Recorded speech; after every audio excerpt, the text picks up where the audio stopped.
didn't even get to cross.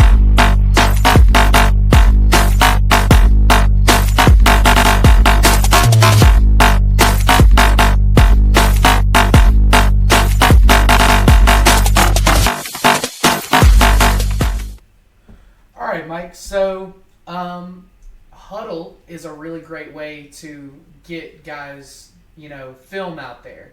What's your opinion on Hudl and how the league has done that previously, and what would you like to see changed?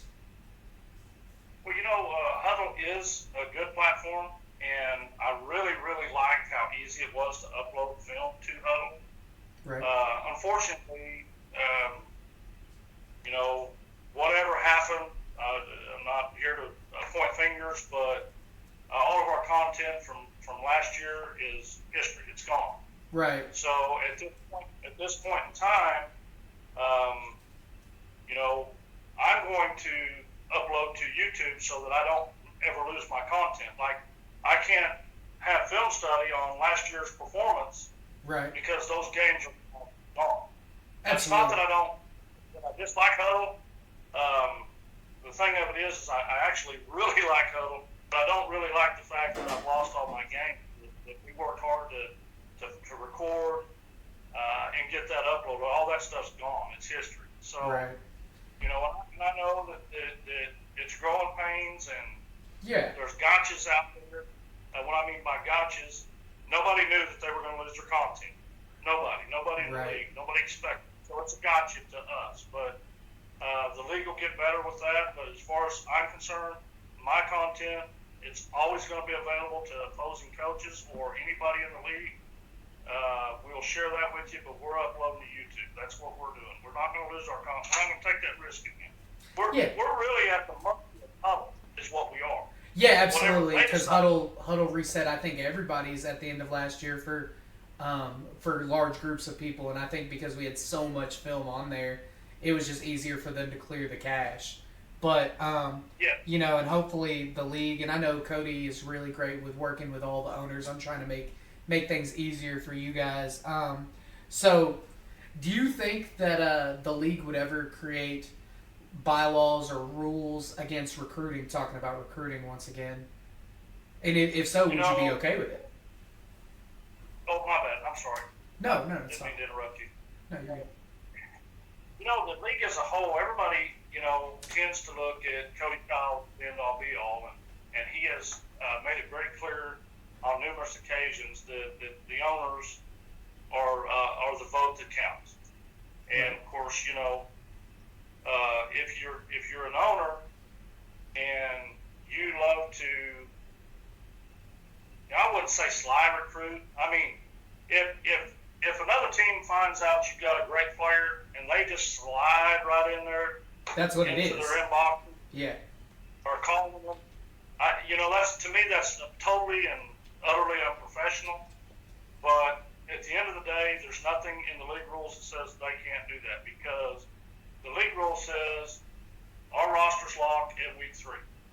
So recruiting is open season apparently until week 3. Well, there's certain owners in the league that would never agree to shut recruiting down. See, Right. regardless of what another team does, and I'm sure, I got to tell you, I care about all the teams in the league because I don't want to see them fold, because we need the teams to have games. Exactly. Period. We need every team to stay put in the league. Other owners, I can't speak for them, but on the outside surface, maybe they care, maybe they don't. I don't know. Right. But this recruiting thing, I've always talked about it being cut off at a certain time, because we spend money. Some of us come out of our own pockets with it. Absolutely. And I know what I'm. I don't want anybody to get that confused with. I don't know what is expected when I own a team. Stuff Right. like that's expected. I think a lot of players and guys that have never been in an ownership role don't know that it costs $10,000 a year easily for uniforms, new uniforms, for stadium fees, travel, refs, all of that stuff, footballs, whatever. Let alone if you play and you buy new equipment every year for yourself for your own safety. That's $350 for a helmet and $250 for shoulder pads for yourself alone. Now, this was what my suggestion always was. have each player, and the APDFL, and I think other leagues do this, have each player, even if they're in a players committee or whatever, have each player have a card, have a picture of themselves with their team before starting in January, have a signing day, right? The season starts 2 months later. It gives everybody a full 2 months to get all their stuff together. And instead of actually IDing, quote unquote, with physical IDs before every game, which very few teams do that, and you know that, but having it on the website, like, here's our guys, like, boom, here's my roster, everybody, pictures in the jersey, number, all of that. So even if things change, you know, you can go back and look, okay, well, this guy's on this team. And then out of that, it should be easier if you wouldn't even have to proverbially lock the roster, because you could have free agents before let's say 15 guys get hurt on a 50-man roster. Well, you're playing with 35 in the playoffs, traveling to Joplin or Kansas or Little Rock, you know?